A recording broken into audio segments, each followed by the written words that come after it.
I had an absolute blast watching this episode, and was engaged the entire way through, and yet as soon as I finished, I couldn't really point to any major thing that happened.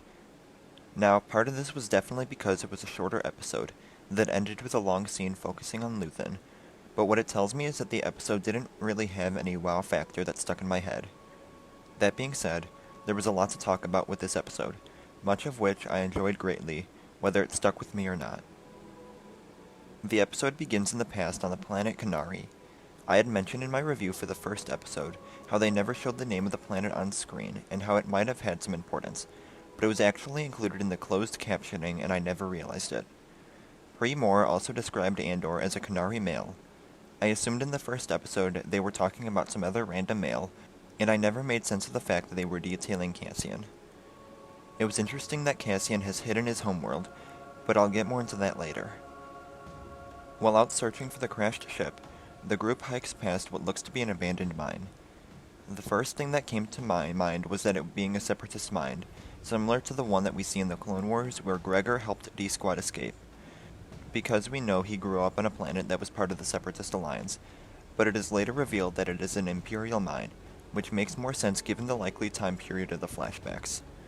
We may see it happen at some point in the show, but there was also an Imperial mining disaster that caused it to be abandoned and considered toxic. Unless, of course, it already happened.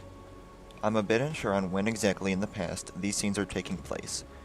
Cassian was born in 26 BBY, and the show takes place in 5 BBY, with the Empire taking control in 19 BBY. In my opinion, Cassian in the flashbacks looks older than 9, meaning that it would already be the Imperial Age, but we later learned that the transport was a separatist ship, meaning that it isn't too long after the end of the war. We could very well see Canary being controlled by the Empire during the flashbacks, maybe seeing Cassian's hatred for the Empire develop from when he was younger to him doing something now about it when he's older. The transitions between the past and the present flowed much better in this episode now that I was used to it, and we finally got a little taste of action when they stumble upon the crashed Separatist frigate. I honestly didn't expect the leader to be killed, so it was very shocking when a battle actually broke out. What played out felt very realistic when you take the two different parties into account, and I'm consistently looking forward to the next flashback scene without wanting to get away from the present story. Both sides have been very consistent and enjoyable to watch. Going to the present now, I absolutely loved the opening sequence, with the metallic clanking and eerie music in the background as we see many of the characters wrap up their day. It added a much more human element to many of these people, and helped me care about this new setting. There's a line later in the episode from a Pre-Moore officer about how they likely won't be welcomed with open arms by Ferrix citizens, so other than showing all of the people that have had some relation to Andor in the opening sequence, the humanization element of it will probably come into play next episode, when a conflict will probably arise between Pre-Moore and the citizens of Ferrix. We're then introduced to Marva, who I believe is some sort of family member to Cassian, or at least assumes that role. The notice for Canary Mail is discussed, and how for some reason Cassian has been listing Fest as his homeworld.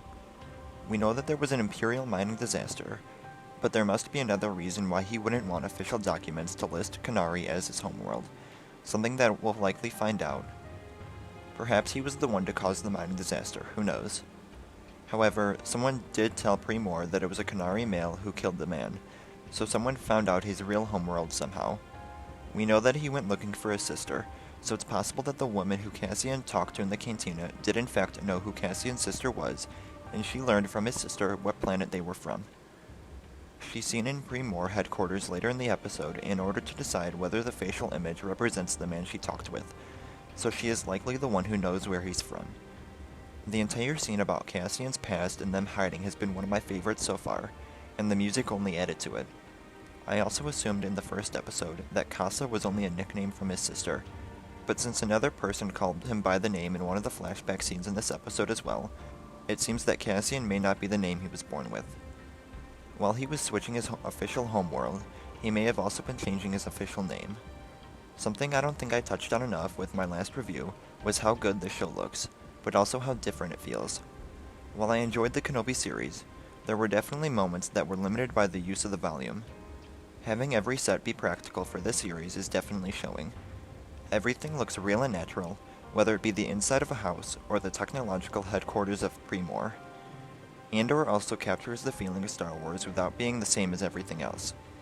It still feels like the same galaxy far, far away, but right now we're on new planets with characters that are everyday people struggling to make it by, not the Jedi living in a temple, so it makes sense that it should and does feel different. I saw the series compared to something from HBO, and while I haven't seen many of their shows, I get the same feeling. Everything is much darker and grittier, whether it be the lighting or the themes. We get a deeper look into the Primor environment and what it's like. After Cyril goes against his superior's orders to make up a believable solution to the murder, he is praised by his colleagues, and it looks like Cyril will eventually assume the role of Chief Inspector after he is pushed out. I was already on board with Cyril in the first episode, but we get to see more of him as a person in the second episode, and how he isn't used to the leadership role. All he was trying to do was the honorable and just action, and now he's been thrust into the role of a commanding officer as he hunts down Cassian Andor. His character journey will definitely be interesting to watch play out. There's a small shift in the tone to the episode that caught me by surprise in the end. We saw a bit of Luthen earlier in the episode as he arrives on Ferrix, but we finally got an extended scene with a character that I honestly wasn't a fan of. The scene dragged on for me, and it didn't really add any characterization for Luthen. To me, the episode felt like it ended before this scene. It felt like I was in Luthen's place with the man rambling on about his life and the planet, and I just wanted to sit there peacefully.